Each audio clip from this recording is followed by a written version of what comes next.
When we think about design and we think about topology, we think about moving traffic back and forth, we now have to drill down another layer. Remember, this is all about networking and telecommunications, right? We're talking about how things talk, how things communicate, how they send and receive information.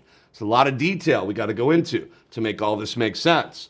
We're going to go down a layer now. We're going to think about, okay, we've got the general physical layouts, down. We know the topology types. We've theoretically got a star or a bus or a star bus. We can move information, but now what kind of information, right? What are we going to do? How are we going to send that information? What form does it take?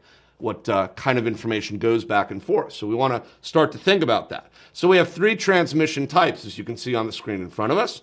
Unicast, multicast, and broadcast transmissions. A unicast transmission, as you can see here, is a one-to-one transmission, meaning much like a phone call, right? Where I pick up the phone, I dial a number, right? Boop, boop, boop. And it rings, and on the other side, if you're there, if I dialed your number, I say hello, you pick up the phone, you say hello, and you and I are having a dedicated conversation on a circuit that's effectively just the two of us. That's a unicast transmission. From point A to point B, both points are identified with known endpoint addresses, and we send information back and forth between them. That's a unicast transmission. When I go out and I use a web browser to be able to go to a machine and see the information from that machine's website, I'm using unicast transmissions in order to do that. When I want to go ahead and I want to be able to use DHCP, as we talked about initially, and I want to be able to request a DHCP address, we said we were broadcasting. Broadcasting is one-to-all. One-to-all implies my machine is sending that request to any and everybody that's on my subnet that I can see, that I can interact with, and whether they want it or not, they're going to hear it. So broadcasting is like jumping up on the table in the middle of a crowded room and screaming at the top of my lungs, hey, who's out there that wants to go ahead and interact with me? And anybody who's out there, just come back and tell me, hey, let's have a conversation. Well, everybody in the room heard me, even though most of them don't want to interact with me, right? That's a broadcast. It goes out to everybody. Common broadcast systems, aside from DHCP traffic, think about radio. Think about being able to effectively tune in to a radio station. It's a type of broadcast, but it's a special kind of broadcast. It's going to be something called a multicast, and we're going to talk about that in a second.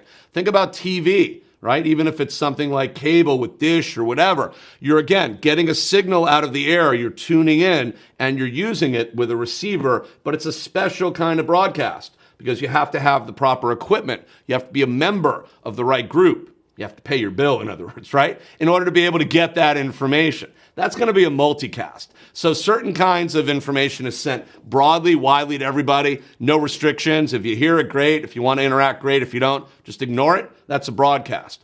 Special kind of broadcast that's limited to a certain group, targeted at individuals that are part of a group or somehow have signified they want to do something by paying a fee, having a piece of equipment that lets them receive that signal, whatever it is. That's going to be what we call a multicast.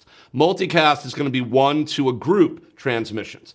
I'm sitting here, I send out a signal that says, hey, when are we going to jump online and have our video conference to 5 people? And we set up our video conference and all 5 of us are subscribing to the conference at the same time. That's a multicast because what's happening is we're all part of the same group and we're going to be able to get information as long as we're in that group. We become a member of what's known as a multicast group in order to get multicast traffic. When I talked about multicasting in one of our prior conversations with regards to IP addresses and the IP address classes, Class A, Class B, Class C, D, and E, I mentioned that Class D is going to be the multicast address range and that we use multicasting for things like streaming media, for things like being able to do desktop imaging. These are things that are done in the multicast range more often than not. So we want to know that unicast is one-to-one, multicast is one to a group, broadcast is one to all, just as a way of thinking about and remembering the key summary point, if you will, about the different kinds of traffic that we have. So just remember that. You're going to obviously want to make sure you're familiar with the different transmission types. And if asked, you want to be able to just have a succinct definition, make the right choice, and then move on. When we think about sending traffic out, we think about the kinds of traffic we have. We think about the network topologies. We have to think about what that means from a network perspective. We have circuit switch networks. Circuit switch networks establish dedicated circuits or connections between endpoints. Think of the endpoint in my fist over here, the endpoint between my fist over here, right? So the two endpoints right here, the connection between the two, if I had a mythical string that was drawn between them, would be the circuit switch network. It's the dedicated line or transmission mechanism that I use that allows me to send and receive. We'd set that up and we dedicate it between these two endpoints, so it's always going to be used by them. It's effectively there for them. Neither endpoint starts communicating. Neither machine can send or receive until the circuit is completely established. So a circuit switch network is really nothing more, if you think about it, than simply something like this. Just having a machine sitting over here, one endpoint, machine sitting over here, another endpoint. We'll just label that A. We'll label this B just so we can keep track. And then if we create connection between the two, this circuit switch network is the dedicated connection between the two endpoints. As long as that connection is established, both systems can send and receive. If we remove that connection, if it's no longer there, then no sending or receiving takes place until we reestablish it.